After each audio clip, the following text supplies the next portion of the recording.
Welcome to the podcast Crime Salad, where we talk true crime. I'm your host, Ashley, and with me always is my husband and partner in crime, Ricky. The purpose of this podcast is to honor the victims through ethical storytelling in the hopes of preventing future tragedies. We want our stories to resonate and educate others in hopes that some of these similar cases with identifiable patterns can be prevented. Now, before we jump in, please let us warn you that this is a true crime podcast. The details of this episode may be triggering to some listeners. Listener discretion advised.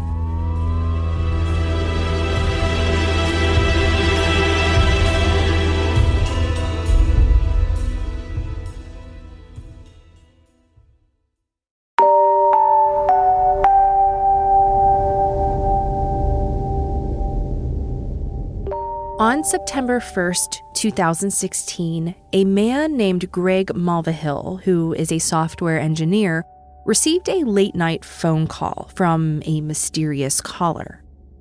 The call came in around 10:30 p.m. from an unknown male caller who identified himself as a private investigator. He told Greg that he had some information that he might be interested in regarding Diana Lovejoy, who is his soon-to-be ex-wife. Greg had recently settled a custody battle with Diana, so he was disturbed to hear the alleged investigator state that the information he had gathered could be damaging to Greg in a future custody battle. Greg was immediately suspicious because he knew that Diana would resort to just about anything to prevent him from seeing their son. She had done just that when she filed a restraining order against him, accusing him of sexual assault and sexual abuse of their young son. Diana and Greg met on a dating app in San Diego, California in late 2004 and were married in 2007. Soon after they got married, they bought a luxury ocean view home in the upscale community of Carlsbad, California. Diana and Greg wanted to have children, and Diana had 8 miscarriages before they were finally able to conceive their son, Cale. Almost immediately after Cale's birth, the two began experiencing marital problems. They tried marriage counseling and individual therapy, but their marriage seemed beyond repair. Diana, who worked in tech, was the sole breadwinner after the birth of their son. Greg, who was unemployed at the time, was a stay-at-home dad, though the couple also employed a nanny. In July of 2014, Diana was able to obtain a temporary restraining order against Greg by falsely making claims of sexual assault and sexual molestation. Almost immediately after Diana made her claims, Greg was forced to leave the home, often living in his car. While they investigated the claims, Greg was allowed to see his son 10 hours per week through supervised visitation. Greg had to undergo several tests, including intrusive psychological and sexual psychological evaluations to determine the mental risk or harm to their child. The findings of the investigation cleared Greg and showed that he was the better and more engaged parent of the two. As a result, he was granted 50% custody. And this is something that enraged Diana. She imagined a divorce result where neither she nor her child had to ever see Greg again. To make matters worse, Greg's child support obligations of $900 a month went down to $0, and Diana was ordered to pay him child support of $500 per month. Once custody was settled, the two had to settle their remaining financial issues. On June 26, 2016, after an especially contentious marital dissolution proceeding, Diana and Greg finalized their marital settlement agreement. In that agreement, Diana was awarded the family home, but was required to buy Greg out of his half of the equity in the home. At the time, the equity was estimated to be $240,000. Accordingly, Diana was ordered to pay Greg $120,000 by September 25, 2016. That payment was to be funded by either Diana refinancing the marital home or from the proceedings from the sale of the condo unit that Diana owned separately. During the trial, Diana's aunt testified against her. She told the courts that on Christmas Day of 2015, she and Diana met for lunch at a local restaurant in downtown San Diego. During that lunch, Diana asked her aunt for help in finding someone to help kill Greg. She told the court that her niece had it all figured out, and she was not going to pay Greg a dime, nor was she planning to share custody with him or their son. Her aunt declined to get involved and asked her niece to reconsider and find another solution. And that solution came in the form of Weldon McDavid. Diana met Weldon in 2015 at the shooting range called Iron Sights Shooting Range. Diana told him horrific stories of abuse that never happened, and he listened while giving her self-defense lessons. Despite being married with a new baby, he also began a sexual relationship with Diana where she continued to feed him lies and portrays herself as a victim of the criminal justice system and family courts. And she found the perfect hitman in Weldon because he had a well-documented hero complex. He was even interviewed by Dateline a few years earlier when he helped another damsel in distress with an abusive husband. A hero complex is a psychological phenomenon where a person feels a strong need to be a hero or savior and seeks out opportunities to rescue or save others. Together, they were the perfect storm, and Greg was their unsuspecting victim. It wasn't long before Weldon agreed to help Diana kill Greg. For the rock-bottom price of $2,000, she had finally found her hitman. She paid him $1,000 up front and another $1,000 upon completion of the job. Luckily for Greg, it would turn out that Weldon, a former Marine and self-described sharpshooter, wasn't such a great shot.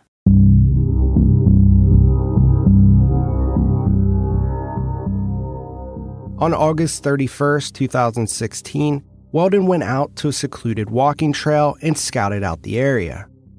The next day, on September 1st, exactly 25 days before Diana was scheduled to pay Greg $120,000, she instead planned for him to die. After Weldon made the calls to lure Greg to the walking trail, he had Diana drop him off at a parking lot in Carlsbad. He hiked up the trail and hid in some bushes, waiting for his unsuspecting victim. As they planned, Diana gave him some items belonging to her son. One item was an Angry Birds towel he expected Greg to recognize. He believed this would help lure Greg into his kill shot range. Weldon placed it at the bottom of the power pole, where he told Greg he would tape the documents related to his custody case. Once he was in place, Weldon used a burner phone to lure Greg to the ambush site. Greg felt uneasy, and he called the Carlsbad Police Department's non-emergency line and told the dispatcher about the odd call he received. The dispatcher told him that it didn't sound odd to her, and private investigators sell this information all the time. She couldn't have been more wrong. Still feeling uneasy, Greg asked his friend and neighbor Jason Kovach to go with him. Greg was armed with nothing more than a flashlight, and Jason was armed with a child's small, decorative baseball bat. Weldon called Greg a second time, giving him more specific directions. Greg was already familiar with the trail as he and Diana had hiked and biked it many times. Fearing Diana was going to open the custody case with more false accusations, Greg approached the area. As Greg and Jason walked along the path, they saw a power pole with the Angry Birds towel at the base. What they didn't see was an envelope of documents taped to the pole.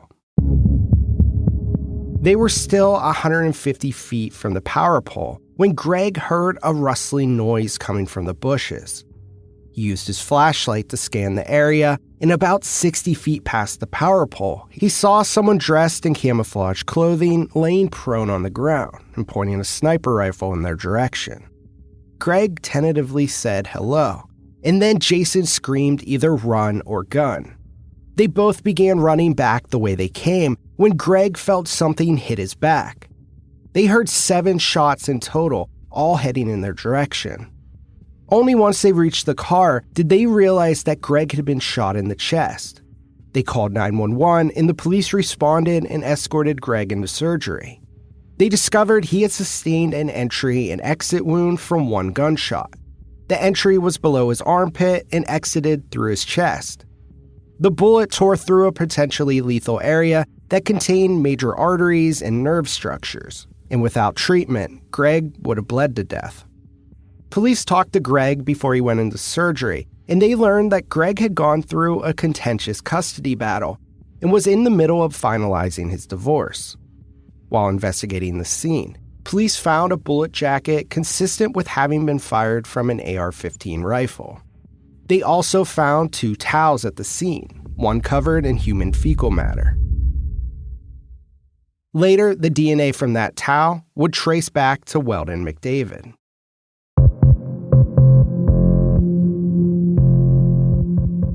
Now, police showed up at Diana's house at 3 o'clock in the morning to inform her that her ex-husband had been shot. And her response was to break out in uncontrollable laughter. Well, her laughter was short-lived because police were able to tie the 2 towels to her home. They also discovered the burner phone used by the alleged private investigator was sold on August 15, 2016 at a Best Buy store. And when police viewed the store's surveillance video from that date, they discovered it was Diana who purchased the phone. In the video, she was seen wearing a khaki-colored skirt and coral-colored shirt. When police searched Diana's home, they found the matching clothing that she wore when she purchased the burner phone. They also discovered on Diana's computer that she had searched for information regarding the moon phases. The sky's the darkest when there is a new moon because the light of the moon is almost completely blocked. Greg was shot on the first night of the new moon. Now, when the police searched Weldon's home, they found numerous rifles, handguns, and parts of a disassembled AR-15 rifle. The complete upper assembly for the AR-15 was hidden under sleeping bags on a garage shelf. The gun assembly had a suppressor and brass catcher attached to it. A brass catcher is what would catch the casings before they fall onto the ground. Well, this brass catcher contained 7 used shell casings and 1 unused round. This matched Greg and Jason's recollection that they heard 7 shots. And also in Weldon's Jeep, they found a camouflage jacket and black pants that appeared to have dirt and plant material that matched the ambush site.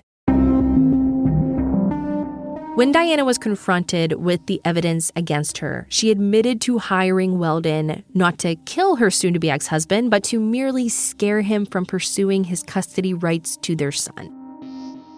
Accordingly, Diana and Weldon were each charged with 1 count of conspiracy to commit murder and 1 count of premeditated attempted murder. Diana and Weldon were tried together. In Weldon's defense, he stated that he was only trying to scare Greg into leaving Diana and their son alone. He said if Greg wasn't guilty of something, he wouldn't have shown up. Weldon testified on his behalf and said if he had wanted Greg dead, he wouldn't have missed. He said he feared for his life and believed Greg was armed. He aimed for Greg's flashlight and then proceeded to fire 6 more warning shots. Weldon testified that he was a licensed and credentialed rifle, pistol, and shotgun instructor from the NRA. He had been a firearms instructor for 17 years, including while he was serving in the Marine Corps. He joined the Marine Corps in 1997 when he was 33 years old and left the service in 2009 after being convicted of unspecified charges. He told the jury that since leaving the Marines, his shooting skills had only improved. He also told the jury that he met Diana in 2015 when he was her shooter instructor, and she also hired him to install a security system around her house and give her self-defense lessons. He would later say that his biggest regret was not in shooting Greg, but engaging in a sexual relationship with Diana, whom he now believed lied to him. He said Diana purposely manipulated him with false stories that Greg used drugs, molested her son, and was dangerous and unpredictable. He said in June of 2016, he and Diana began discussing strategies to gain evidence against Greg that she could use in a second custody battle. He said on the night of Greg's shooting, he didn't believe, quote, "Anybody who's not guilty of child abuse in my mind would not come out at night to meet someone or pick up any evidence that they didn't know where it came from," end quote. He told the jury he intended to film Greg retrieving the evidence, but in the dark, he was worried Greg would see the light from the camera. He also testified that Diana paid him $2,000 to gather information on Greg and scare him, not to kill him. Weldon's defense called Barry Redder as a witness, and he testified that Weldon could easily hit a target from 100 yards away, and if he wanted Greg dead, he would be dead. Weldon felt this supported his claim that he was only trying to scare Greg and not kill him. For such a great shot, there was no explanation for why his shot to the flashlight landed in Greg's chest, narrowly missing his heart. Barry Redder also testified that Marines are taught to shoot twice, center mass, and once in the head. The fact that Greg was only shot once in the chest was further proof that Weldon never intended to kill him. Diana's trial strategy was to argue that she was not involved in the attempted murder of her husband. She claimed that she only hired Weldon to scare her husband, and he acted alone and without her knowledge or consent. Her defense team argued that Diana was the victim of Weldon's manipulation and that he had coerced her into participating in scaring her husband. During the trial, Diana's defense team also tried to cast doubt on the prosecution's case by questioning the reliability of the evidence and witnesses. They suggested that the police investigation was flawed and that some of the witnesses had given inconsistent statements. However, the prosecution presented evidence that Diana had a strong financial motive to want her husband dead. They had gone through a contentious custody battle, and Diana would be forced to pay Greg $120,000 in less than a month from the time of the shooting. The prosecution also presented phone records and other evidence that showed Diana and Weldon had communicated frequently in the days leading up to the shooting. Diana herself admitted to picking up Weldon after getting a phone call from him that night stating that he, quote, messed things up. Ultimately, the jury found Diana guilty. When the verdict was read, she looked over at her defense counsel in shock, as if looking for an explanation. And as Weldon was pronounced guilty, Diana's head hit the table and she passed out. She was taken out of the courtroom on a stretcher and treated for shock. It appeared that she had a panic attack, which caused her to faint. Diana was convicted of conspiracy to commit murder, attempted murder, and assault with a deadly weapon. She was sentenced to 26 years to life in prison. Weldon was convicted of attempted murder and assault with a deadly weapon. He was given 2 sentences of 25 years in life to run consecutively. That means that he will need to serve 50 years before he can be considered eligible for parole, while Diana will be eligible after 26 years. Both Diana and Weldon filed separate appeals after they were convicted.